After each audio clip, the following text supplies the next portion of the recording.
Alors, bonjour les amis, j'espère que vous allez super bien et que vous avez passé un bon week-end.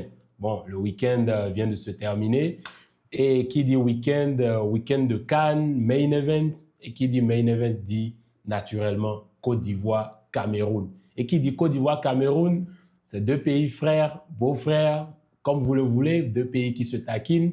C'est un classico d'Afrique. Vous savez, Côte d'Ivoire, Cameroun, c'est un des plus gros matchs d'Afrique, peu importe les générations, peu importe le temps qui passe. C'est une rencontre que tout le monde a envie de voir en Afrique.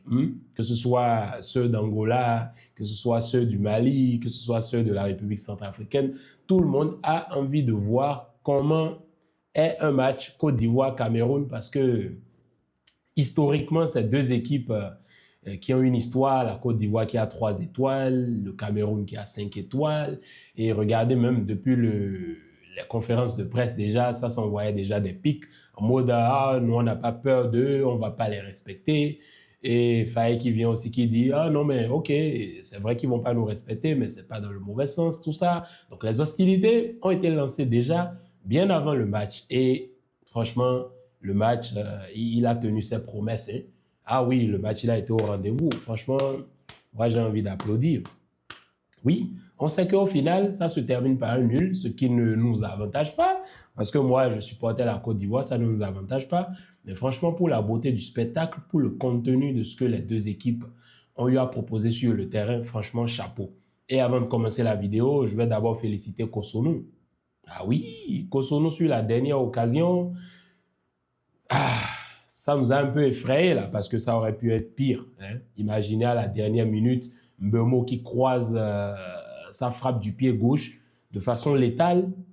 On ne sait pas si Yaya Fofana aurait pu arrêter cette balle ou pas. Et ce qui se passe, c'est que Kosonou, il se jette. D'abord, on sait que la balle n'est pas bien donnée. La passe de Eta Young n'est pas...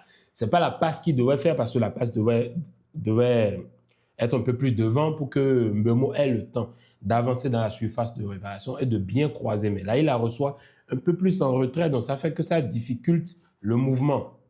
Mais bon, il frappe et il y a Kosonou qui se jette complètement, il laisse sa vie là, son âme, en mode, ok, là maintenant, il faut mourir. Et moi, c'est le genre de défenseur que moi j'aime parce qu'il se jette, il arrive à sauver la balle et ça sort après, bon, l'arbitre siffle la fin du match et la Côte d'Ivoire et le Cameroun se séparent sur un score de 1 but, partout. Donc, les deux équipes ont maintenant 4 points. On a le Mozambique qui a battu le Gabon. Moi, le Gabon, grosse déception dans cette Coupe d'Afrique des Nations. Oui, le Gabon, on a dit le groupe de la mort, mais on s'attendait à ce que le Gabon soit l'équipe qui foute les boules, qui entremêle les choses, qui dérange. Mais au final, c'est le Mozambique qui fait surface et qui commence à déranger maintenant parce que là, à la dernière journée, que ce soit et le Cameroun et la Côte d'Ivoire, les deux sont obligés de gagner pour s'assurer, pour se rassurer, quoi, pour être tranquille. Bon, bref, le match il commence. Il y a une grosse différence entre la première et la deuxième mi-temps. En première mi-temps, on a vu deux équipes qui sont rentrées dans le match, mais de manière concentrée. Ah oui, ils sont rentrés dans ce match concentrés. Et il n'y a qu'à voir même dans les occasions. Déjà, dès la deuxième minute, il y a une occasion de but. Et dès la 10e minute aussi, il y a une occasion de but. La 12e minute, il y a ce moment-là où la Côte d'Ivoire réclame une main dans la surface de réparation. À un moment donné, je me dis, et si on ne nous montre pas le replay? Parce qu'il y a un temps qui est passé hein, avant qu'on ne nous montre le replay. Je me suis dit, et si on ne nous montre pas le replay dans ce match, ce qui va se passer sera lourd parce que depuis le début, on critique tous l'arbitrage et on voit que c'est pas au niveau. Mais si on ne nous montre pas ce replay, ça va mettre un doute dans les choses. Mais Gorbal, il a été vraiment à la hauteur. Disons-nous la vérité, l'arbitre de ce match, il a été à la hauteur et il a su recadrer quand il le faut, il a su donner les cartons jaunes quand il le fallait, il a su recadrer quand il le faut. Mais en vrai, c'est pas difficile, c'est pas facile pour un arbitre d'arbitrer en Côte d'Ivoire-Cameroun parce que la pression, tu l'auras des deux côtés. Mais regardez même le public. Tu as comme l'impression que la Côte d'Ivoire est à domicile. Et oui, tu as l'impression que nous sommes à domicile parce que ouais, la foule qui crie, qui harangue, hein, il y a une supériorité, ça hue quand le Cameroun a la balle, c'est compliqué. Donc, Grosse première mi-temps équilibrée, que ce soit en termes d'occasion de but. Alors, vous allez remarquer qu'il y avait des allers-retours. En fait, c'est qu'à un moment, moi, j'avais même envie de pisser, mais je ne pouvais pas me lever.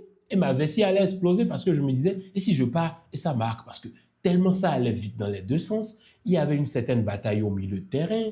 Et Kessié, Sangaré, Fofana, on va y arriver tout à l'heure. Au milieu de terrain du Cameroun aussi, le Cameroun qui a débuté avec un 3-5-1-1, je crois, 3-5-1-1. Mais après, au fur et à mesure que le match il avançait, ils ont changé la tactique, ils sont passés dans un 3-4-2-1. Mais une équipe du Cameroun assez concentrée et dans le double rideau, dans la défense. Franchement, moi, j'ai envie de dire chapeau, hein, le travail qu'ils abattent, surtout mentalement, ils ne se sont pas laissés abattre, même quand la Côte d'Ivoire a ouvert le score, ils ne se sont pas laissés abattre. Ils ont poussé, 5 minutes après, ils ont égalisé. Tu sens qu'il y a quand même de l'attitude dans cette équipe du Cameroun là, et je l'ai remarqué depuis le match face au Gabon. Tu sens que c'est des bandits. Ce n'est pas comme le Cameroun d'il y a quelques années où tu te disais, OK, ils peuvent plonger, c'est pour mener à Bajo, et ils ne vont peut-être plus être concentrés dans le match, ils vont perdre le fil. Mais non, on a un Cameroun qui est assez concentré, hein, et qui propose quelque chose de bon. Disons-nous la vérité, la bataille au milieu de terrain, elle était assez solide, assez compacte. Il y avait beaucoup de fautes, beaucoup de contacts. Il n'y avait pas assez d'espace pour laisser l'équipe adverse progresser vers l'attaque. Une bataille assez incroyable selon moi. Du côté de la Côte d'Ivoire, en défense, c'est toujours bon, c'est toujours impeccable, même quand ils encaissent. Ndika, Kosunu, Ndika, je ne sais pas, mais Ndika, depuis qu'il a commencé à laisser les cheveux, je n'aime plus quoi. Ndika, le bandit des cheveux à ras, c'est ce que moi je veux. Qui rase la tête là et qui enlève ce qu'il a sur la tête là. Moi je veux le Kosunu et le Ndika avec la même tête que moi. Hein. Dégradé court ou bien carrément coiffé quoi, complètement. Donc, tu as une défense qui aujourd'hui est au rendez-vous. Kosunu, Ndika, c'était bon. Et dans les fermetures, dans les anticipations, Kosunu qui à des moments anticipait bien sûr Kofan qui d'ailleurs a eu vraiment des soucis dans ce match. Il n'a pas pu exister. Pourquoi? Parce que cette dupe défensive a réussi à l'éteindre. Donc, à un moment donné du match, il est sorti pour que Eta Young entre. Vous avez Mbeumo qui fait un super bon match, il fait un grand match. Je vous assure tout que si ce n'est pas Kosunu et Ndika, si ce n'est pas cette charnière centrale-là, ce que Mbeumo il allait montrer à la Côte d'Ivoire, c'était du lourd. Déjà, regardez dans les doubles contacts, dans la manière de conduire la balle, dans la manière de gérer le tempo. Mbeumo, ce qu'il fait à Manchester United, c'est ce qu'il fait en équipe nationale. Et c'est lui le patron de cette armada. Bon, ce n'est pas une armada, on va dire, mais c'est lui le patron de l'offensive camerounaise. Donc, vous avez Conan qui fait un super match, ouais, le double contact. C'est ça que je vous dis. Les gauchers, il ne faut pas s'amuser avec les gauchers. Les gauchers, en termes de technicité, en termes de talent, balle au pied, conduite de balle, en fait, c'est des gars, tout ce qu'ils font, c'est beau.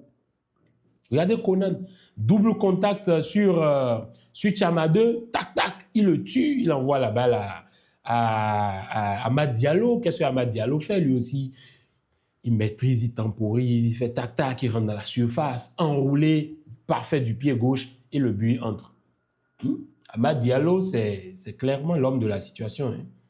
Côté Côte d'Ivoire, tous les buts de la Côte d'Ivoire, c'est Amad Diallo qui les a marqués. 2 buts, c'est lui qui les marque. Passe de Kessié et passe décisive de Conan. Franchement, moi, sur cette séquence, j'ai beaucoup aimé la manière dont la combinaison s'est faite, la manière dont le jeu il a progressé de façon très rapide. La transition, elle a été hyper rapide. Ils sont allés rapidement devant et Amad Diallo qui marque son but. Milieu de terrain, moi, côté Côte d'Ivoire, je reste un peu sur ma faim. Je ne suis pas vraiment satisfait. Pourquoi? Parce que, OK, t'as Sangaré, Kessié, Fofana, qui te récupèrent des ballons, qui vont au pressing, qui poussent, mais il n'y avait pas une certaine domination totale. Pourquoi? Parce que le milieu aussi du Cameroun, ils étaient au rendez-vous. Donc, Quand ils ne te laissent pas jouer, quand toi aussi tu ne les laisses pas jouer, forcément, ça reste équilibré. Et Kessié, j'ai envie de dire, Kessié, c'est mon capitaine. Disons, vous-même, vous le savez déjà. Kessié, c'est mon capitaine. Mais à un moment donné, il va falloir qu'on essaye Kessié, qu'on lui dise 2 mots. Ah oui, mon capitaine, il faut qu'on te dise 2 mots parce que avec le nombre de ratés que tu es en train d'avoir déjà, moi, ça commence à devenir insupportable. Hein. Vous savez, la patience a ses limites, Kessié. Et tu sais que les Ivoiriens aussi ont une patience, ils ont une limite dans la patience. Hein. Ils ont un certain seuil de tolérance. Donc, quand même, moi, hein, je suis béninois, je suis aussi la Côte d'Ivoire, j'aime suivre les matchs de la Côte d'Ivoire, j'aime les joueurs ivoiriens, j'aime la manière dont ça joue, académique et tout, c'est technique, c'est beau. Mais Kessié, à un moment donné, avec les ratés, à un moment donné, on va attraper ton col. Il faut marquer les buts, il faut les concrétiser. Parce que tu attaques, c'est bien, tu es dans la surface, tu as des ballons, tu arrives à centrer, tu arrives à faire du bon, mais il faut marquer. Il faut marquer. Parce que jusque-là, c'est Amad Diallo qui sauve les meubles, mais il faut que tout le monde marque. Il faut que tout le monde marque. Donc, en attaque, vous avez Diallo qui, pour moi, est l'homme du match. Il fait un super match. Ce jeune, il est incroyable, talentueux. Il est bon dans tous les sens du terme. Diomandé, plutôt timide. Il fait ce qu'il a à faire, le travail qu'il a à faire, dans le bon sens du terme. Mais celui qui m'a un peu marqué côté attaque aussi, c'est le Bayo. Bayo, franchement, dans les efforts, dans le déplacement, dans la manière de descendre, d'aller chercher la balle, dans le pressing, dans la vivacité, dans la gestion de la vitesse, du tempo. Il a provoqué des fautes. C'est un gars qui est dangereux. Bayo, il est vraiment dangereux. Disons-nous la vérité, il ne fait pas un mauvais match. Je suis très sûr qu'il y a des gens qui vont ouvrir les applications, SofaScore et autres, ils vont voir la note de Bayo, ils vont se dire, mais il n'a pas une si forte note. Mais Bayo, dans le déploiement, dans les efforts, dans le compromis sur le terrain, il a été impeccable. Très, très, très impeccable. En défense, Gala Doué, on pensait qu'il allait se faire manger par Yongwa ou par Namasso. Namasso qui fait un grand match aussi, on va en parler tout à l'heure. Mais Doué, il fait un super match. Et oui, Doué fait un super match parce qu'on se dit, OK, Singo, il faut mettre Singo, tout ça, oui, c'est vrai, mais avec la progression que Doué est en train d'avoir dans cette sélection, je me demande si Singo pourrait être titulaire encore un jour. Ça, franchement, je ne vous le garantis pas. Je ne vous le garantis pas du tout. Donc, tu as une équipe de la Côte d'Ivoire qui a poussé, qui a joué à son football, qui a tout essayé. Les centres, c'était bien. En première mi-temps, beaucoup de tirs qui n'étaient pas cadrés. Même durant tout le match, quand tu vois le nombre de tirs cadrés de la Côte d'Ivoire, il n'y en a pas assez, quoi. Donc, or, du côté du Cameroun, assez de tirs cadrés. Le Cameroun aurait bien pu tuer ce match dans le plus grand des calmes, hein, quand bien même la Côte d'Ivoire a la possession, se procure des occasions, mais malheureusement ne cadre pas. Or, tu as cette équipe du Cameroun qui a 2 barres transversales, si je ne me trompe pas. À un moment, je me suis dit, la barre transversale, c'est la star dans ce match. 2 barres transversales dans ce match. Ils arrivent à gérer l'attaque, la transition défense-milieu-attaque d'une manière rapide. 2 passes, 3 passes. Déjà, vous voyez Mbeumo qui fonce, Namasso qui fonce. Ça vient dans la surface, ça déborde. Il y a Baleba qui fait aussi un grand match. Franchement, cette équipe du Cameroun, en termes de collectif, je pense que c'est l'une des meilleures équipes que j'ai vues depuis le début de cette CAN. En fait, c'est une équipe, tu ne peux pas dire, dès l'entame du match, on va les tuer et c'est fini. Non, non, non. Ils sont là, ils sont concentrés, ils vont te jouer au foot, ils vont tout donner sur le terrain. Le capitaine aussi, Tolo, qui ne fait pas un mauvais match. Tchamadeu, qui se loupe, c'est sa faute sur le but, là, quand Konan le tue et tout. Tchamadeu, après il fait une frappe, c'est lui qui égalise. Bon, quand bien même, au final, je pense que c'est un autogol qui a été attribué. Mais en gros, cette équipe du Cameroun, belle prestation. Prestation assez équilibrée entre 2 sélections qui se connaissent, qui ont l'habitude de jouer ensemble. Je pense que c'est la 3e fois ou la 4e fois qu'ils se croisent en phase de poule. Et les 2 n'ont jamais été éliminés.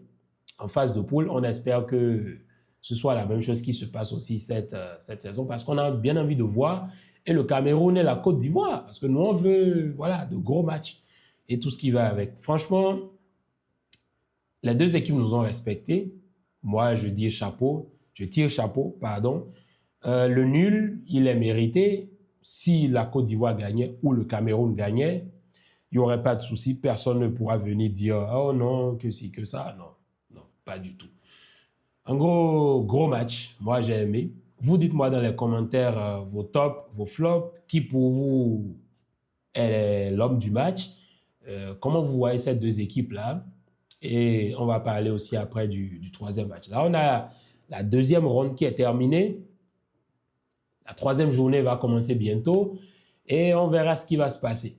Allez les amis, c'était tout pour la vidéo. Je vous souhaite un bon début de semaine, franchement. Bien de choses à vous, à votre famille et dans l'ensemble. Allez, peace.